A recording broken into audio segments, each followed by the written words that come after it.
We're calling this re-redemption because it's another redemption, like a replay of a dimension. Redemption, not a dimension. What's going on, ladies and gentlemen? Welcome back to watch some daily content where you get to watch me suffer on a workout and make fun of me and call me dirty names. Anyways, let's go ahead and get rolling on this workout.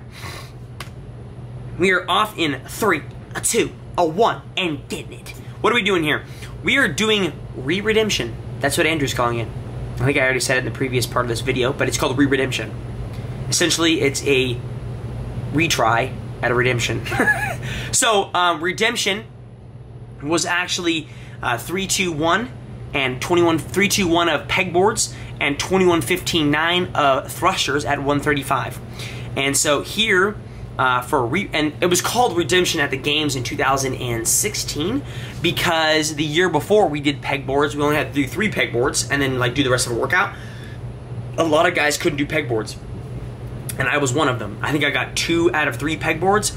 Never used a pegboard in my life and failed a bunch of times, got irritated, couldn't do it, and so went back the next year, practiced a bunch, didn't practice as much as I should have, and then did redemption at 2016.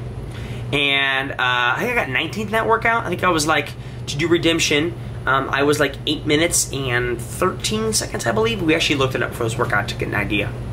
And so, what we're doing here is re-redemption. We're re-redempting ourselves. But you might be asking yourself, well, Jacob, you're not using your feet for these pegboards. That's because Andrew decided to change the workout on me. Instead of doing 21-15-9, I'm sorry, instead of doing 3-2-1 of pegboards, we're doing 3-2-1 of legless pegboards. So, if in a perfect world, right, so I understand my feet are still touching the wall, like I can't like bend my knees back, like that's just uncomfortable. In a perfect world, I would love to absolutely put the pegboard like on like a girder, almost like a steel girder, or like a pole, and so the board, and then cut the board down so it's only 2-hole. That way your feet would go on the outside and they wouldn't touch anything. They could be like hanging there. But unfortunately, I don't have a steel girder and I don't have a pole, so we're just using the best we can, you know. So I know my toes hit the wall. That just happens. Like, you just can't help that. So anyways, we are doing 3-2-1 of legless pegboards and 21-15 thrusters at 135. In 2016, I got my 3 done. I was behind the group, and I went unbroken on the 21s, which was a really, really bad idea because it really blows your overhead up. But here I decided, you know what? I'm 2019 self. I'm gonna do the same mistakes and see what happens. I went unbroken on 21s. Again, I'm counting for myself. I could have counted wrong. Maybe I did 18. Who knows? For those of you who counted, let me know. Anyways, so I went 21 broken thrusters, which kind of a bad idea. Not really sure. I was actually hoping to be done with the round of 3 and 21 by 2 minutes and 30 seconds, and I didn't meet that. I'm like obviously about 10 seconds behind. My goal in this workout was sub 6. That's what I wanted to do.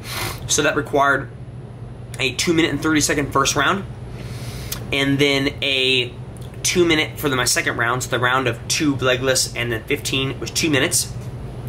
And then my third round of 1 legless and 9 thrusters had to be 90 seconds.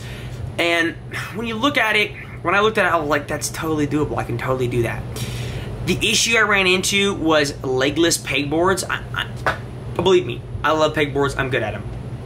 But legless pegboards are pretty difficult, especially like if you are going, and if you watch my strategy, if you miss the hole, so I'm trying to like reach over my hand every time. I'm not replacing my hand. I'm not going like this and replacing, right?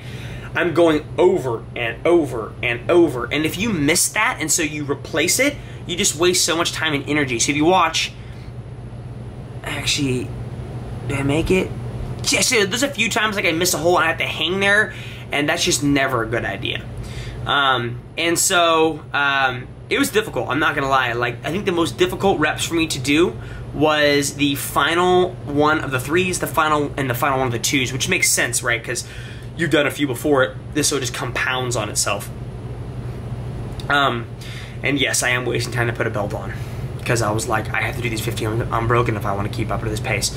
And so I know that if I wanted to meet my other pace, I need to be down to 4:30. I even picked the bar up at 4:30, so I know I'm not going to meet my 6-minute time unless I just crush the round of 1 and 9. But at this point, I know that that one legless pegboard is probably going to kick me in the teeth. So what are some good scaling options for this workout?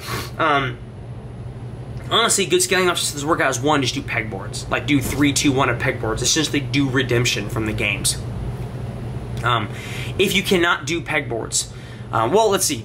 If you can do pegboards, you're like semi-capable of them, then what I usually do is, if you look at my pegboard, I have black tape like halfway up there. That's where I have the girls go up to, hypothetically, every now and again. Because they get scared at higher heights, they get scared up there, and I don't want them to fall from like 14, 15 feet. It's not safe. So I have them go halfway up so they know they're not very far from the pad. So if you have a pegboard and you just don't feel super ultra comfortable, then just go halfway up, come halfway down, and call that a rep. Like, it's the same thing. You're still getting the concept of a pegboard, right? And if if it's just the fact that you're scared of heights, then maybe call 1 rep, just go up the black tape and down, and then up the black tape and down again, and that's 1 rep, like up and down, so you're going halfway. Until you get used to being up there, and then you can go all over the top, and then you feel comfortable being that high up. And I'm not gonna lie, like the first time I did a pegboard, you get up the top and you're like, man, this is really high up here. If I fall, it's gonna hurt. Hence why I have the pads down there. So yeah, so scaling options for that. See that I missed one there, so now I'm just falling apart. So scaling options for if you don't have a pegboard or you just can't do a pegboard. Usually I do like towel pull-ups or rope climb, or like rope pull-ups, and those are great substitutes. It's just, you're looking at hand strength and pull strength, right? Upper body pull. Thrusters. If you can't do, if I told you 21 thrusters at 135 and you're like, I had to break that into 3s, then just drop the weight. Like there's nothing wrong with doing 3, 2, 1 of whatever concept of scaling option you use for pegboards, and then doing 21-59 of thrusters at 95 pounds. You'll still get the same intensity. Like, it's not a big deal. For me, I have to use 135, and it hurt. It hurt pretty bad. So I'm finishing up my set of 9s. There I am. 643, not really what I wanted. I was kind of hoping for a sub 6, but to be honest, like, those legless pegboards are no joke. The goal was sub 6, but those 2 legless in the middle took a long time. True, I agree with that guy. He's pretty smart. Pretty smart. Anyways, thanks for hanging out, guys. If you want to watch a video just like this, click right here. Other than that, thanks for hanging out. We'll see you guys later. Bye.